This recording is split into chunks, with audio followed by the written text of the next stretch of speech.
ಸಚಿವರು ತಿಮ್ಮಾಪುರ ಸರ್ ಅವ್ರ ಮನೆಗೆ ಹೋಗಿ ಭೇಟಿಯಾಗಿದ್ರಿ. ಏನ್ ಹೇಳ್ತೀರಿ ಸರ್ ಈಗ? ಏನ್ ಸಮಾಧಾನ ಆಯ್ತಾ? ಏನ ನೋಡಿ, ನಮ್ಮ ಜಿಲ್ಲೆಯ ಒಬ್ಬ ಹಿರಿಯ ನಾಯಕರು, ಮಾಜಿ ಸಚಿವರು, ಇವತ್ತು ಅವರಿಗೆ ಒಂದು ಸೌಜನ್ಯ ರೀತಿಯಲ್ಲಿ ನಾನು ಹೋಗಿ ಭೇಟಿಯಾಗಿ ಅವರಿಗೆ ಈ ರೀತಿ ಬರ ಪರಿಶೀಲನೆ ಮಾಡ್ತಾ ಇದ್ದೀನಿ. ನಿಮ್ಮ ತಾಲೂಕಲ್ಲಿ ಲೋಕಾಪುರಲ್ಲಿ ಕೂಡ ಆಗಿದೆ. ಅವ್ರಿಗೆ ಭೇಟಿಯಾಗಿ ಆ ವಿಚಾರಗಳನ್ನು ತಿಳಿಸಿ ಅವರಿಗೆ ಒಂದು ವಿಚಾರವನ್ನು ತಿಳಿಸಿ ಅವರಿಗೆ ತಮ್ಮ ಮಾರ್ಗದರ್ಶನ ಸಲಹೆ ನಮ್ಮ ಮೇಲೆ ನಮ್ಮ ಜೊತೆಗೆ ಇರ್ಲಿ ಅಂತ ಅನ್ನೋ ಮಾತನ್ನ ಹೇಳಿ ಬಂದಿದ್ದೀನಿ. ಆಡಿಯೋ ಬಗ್ಗೆ ಚರ್ಚೆ ಆಯ್ತಾ ಸರ್? ಆಡಿಯೋ ಬಗ್ಗೆ ನಾನು ಚರ್ಚೆ ಮಾಡಕ್ ಹೋಗಿಲ್ಲ. ಅವ್ರನ್ನೂ ವಿಶ್ವಾಸ ತಗೋತಾರೆ ಹೇಗೆ?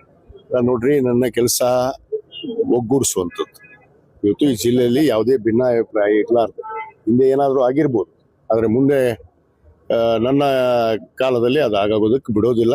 ಯಾವುದೇ ವಿಚಾರ ಇರ್ಬೋದು, ಸಣ್ಣ ಪುಟ್ಟ ಭಿನ್ನಾಭಿಪ್ರಾಯಗಳು ಇರ್ತವೆ, ಅವನ್ನ ಸರಿಪಡಿಸ್ಕೊಂಡು ಅವರು ಒಂದು ಪ್ರಸ್ಪೆಕ್ಟ್ ಮಾಡಿ ಹೇಳ್ತಾರೆ.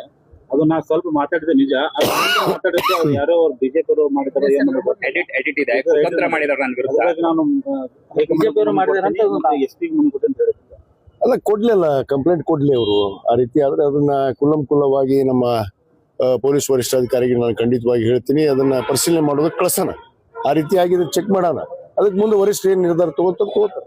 ಸರ್, ಯತೀಂದ್ರ ಸಿದ್ದರಾಮಯ್ಯನವರು ಭಾರತ ಹಿಂದೂ ರಾಷ್ಟ್ರವಾದ್ರೆ ಕಂಟಕ ಕಾದಿದೆ ಅಂತಕ್ಕಂಥ ಒಂದು ಹೇಳಿಕೆಯನ್ನು ಕೊಟ್ಟಿದ್ದಾರೆ. ಇಲ್ಲ, ನನ್ನ ಗಮನಕ್ಕಿಲ್ಲ ಅದು.